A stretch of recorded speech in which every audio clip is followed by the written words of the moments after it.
Hello friends, so welcome to another video in this series of AWS Certified Machine Learning Specialty Exam. So today we are going to cover AWS Kinesis. So let's start with the overview. So Kinesis is a managed alternative to Apache Kafka. It's basically really useful in case we want to analyze or work with logs, matrices, Internet of Things related data, and click streams, etc. For the examination point of view, anytime there is a reference of real time, it is a very strong indicator that it is related to Kinesis. So we have to keep that in mind. It is really great to work with. Basically, it really integrates well with the processing frameworks like Spark and NiFi. Now. Another key factor with Kinesis is we need to understand that when the data is being processed through Kinesis, it automatically gets replicated synchronously to three different availability zones. Some of the key services that we need to remember for Kinesis are Kinesis Streams. That is the service which basically accepts or ingests the data coming in from the source. It can ingest a very low latency streaming data. Then the second service is Kinesis Analytics, that is used for performing real-time analytics on the incoming streaming data using SQL-like structure or queries. Then the next service is Kinesis Firehose. It is used to load the streams into S3 or Redshift or Elasticsearch or Splunk. We need to keep in mind all the four different applications or four different kind of destinations where it can load the data. Again, to repeat, it's S3, Redshift, Elasticsearch, and Splunk. And then the last service is the Kinesis Video Streams, which is meant for streaming video in real time. Now, if we talk about the architecture of Kinesis, so this flow diagram at a very high level represents that architecture. So on the left hand side, starting with, we have our sources, which could be click streams, which could be Internet of Devices related data, Internet of Services related devices streaming their data, matrices, or any sort of logs with very low latency. So that data is being supplied to Kinesis Streams. From Kinesis Streams, that data can be read in Kinesis Analytics for performing any real-time analytics, and from there it can be further pushed to Kinesis Firehose, which can be the source for pushing the data to either Amazon S3 or maybe to a Redshift service. So then when we talk about Kinesis Stream, that is the first service. So basically, streams are divided into ordered shards or partitions. So in order to use Kinesis streams, the data is divided into different partitions. These partitions are called shards. And before using the service, we have to provision these shards in advance. So basically, all the capacity planning has to be done before we actually use the service, and the performance or the capability of this Kinesis streams is directly proportional to the number of shards that we provision. So there has to be a break-even or a balance between the scalability as well as cost. So we have to keep that in mind while provisioning shards. Now, some other advantages or features of Kinesis streams is there is a data retention possibility of 24 hours by default, and it can be increased to up to 7 days if that is the requirement. Then there is another important thing to understand is because there is data retention possible here, so it can also reprocess or replay the data if needed. So that's a very good thing to have, or basically that's a great advantage with Kinesis streams. We can reprocess or replay the data if needed. Then also another advantage of retaining the data is multiple applications can consume the same data or same stream, irrespective of basically it's like the same data can be used across applications. Now also one more thing to understand is once the data is inserted into Kinesis, it cannot be deleted. So this is called data immutability, and that applies to Kinesis streams. Now about the sizing of the record. So the records can be maximum up to 1 MB in size.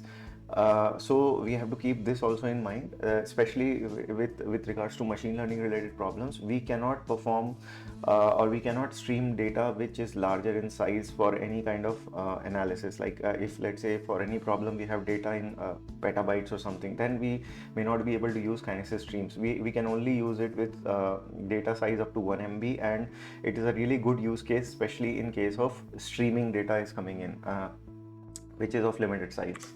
Okay, now to understand in detail what are the limits of Kinesis data stream. So, as a producer, I mean, the write speed that we can get per shard is 1 MB per second or 1000 messages per second.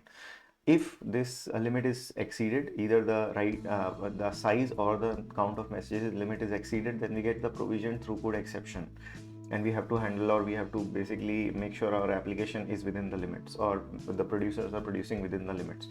And in terms of consumers, the classical approach, not any fan out or any kind of additional modification. The classical consumer, the limits are 2 MB per second is the read speed per shard across all consumers, and maximum 5 API calls per second per shard can be called across all consumers. So we have to keep this in mind. Then again, data retention we have already seen. So by default it's 24 hours and it can be extended to up to 7 days. Okay, next service is Kinesis Data Firehose. So it's also a fully managed service. There is so it's managed by AWS, so there is no admin related activity that we need to perform on with this service. And this service produces, or it is basically near real time. So it has a 60-second latency for batches which are not full. And then it can also perform data ingestion into the following 4 services, again to keep in mind. Data ingestion through Kinesis Data Firehose is only possible in Redshift, Amazon S3, Elasticsearch, and Splunk. It also has automatic scaling, so there is no nothing we need to do like we had to do for Kinesis Stream with regards to shards and all. It automatically takes care of scaling by itself. Okay, so the next thing is it also supports many data formats. It can convert data from CSV or JSON to Parquet or ORC in case of S3, and it can also perform data transformations through AWS Lambda, for example CSV to JSON conversion or any other sort of data conversion that is needed. It also supports compression with Amazon S3, and the compression formats supported are gzip, zip, and snappy.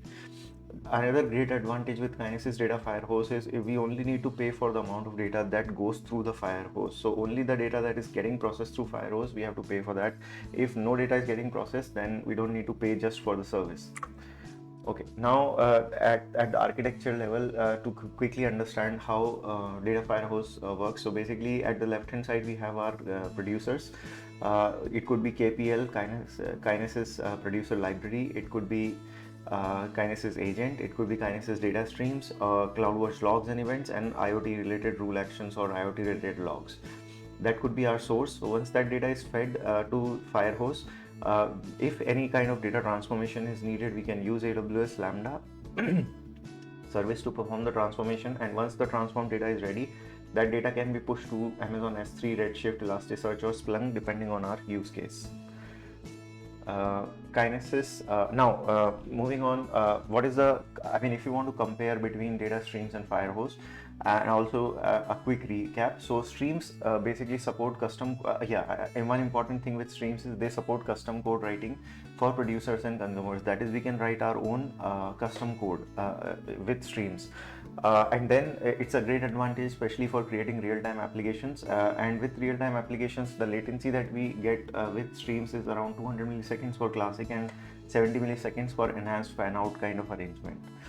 Okay, another important thing to note with streams is we must manage the scaling ourselves, because we are writing our own custom code. So scaling also comes to our hand, and we can manage the scaling by basically shard splitting or merging. What that means is provisioning more shards, which is splitting the shards, and merging shards. So basically reducing the number of shard counts. That's how we manage the scaling. Data storage for basically data is stored for 1 to 7 days, 24 hours by default to up to 7 days. So the advantage here is we get replay capability, or basically reuse the data, and we can also use the data at multiple consumers or multiple applications. When it comes to Firehose, so it's a delivery or ingestion service that we need to keep in mind. It's fully managed when compared to streams. Firehose is fully managed, and it can send data to S3, Splunk, Redshift, or Elasticsearch. It is also a serverless service, so it supports serverless data transformations with Lambda. It is near real time, not actually real time, but near real time. So the lowest buffer time that we get is 60 seconds. It takes care of scaling by itself, so no need for any provisioning like we have to do with shards. And it does not store data, so there is no replay capability, or we cannot have multiple consumers consuming the data. So that is one disadvantage with Firehose. Okay, so yeah, that's it for this video. So I hope this will be useful.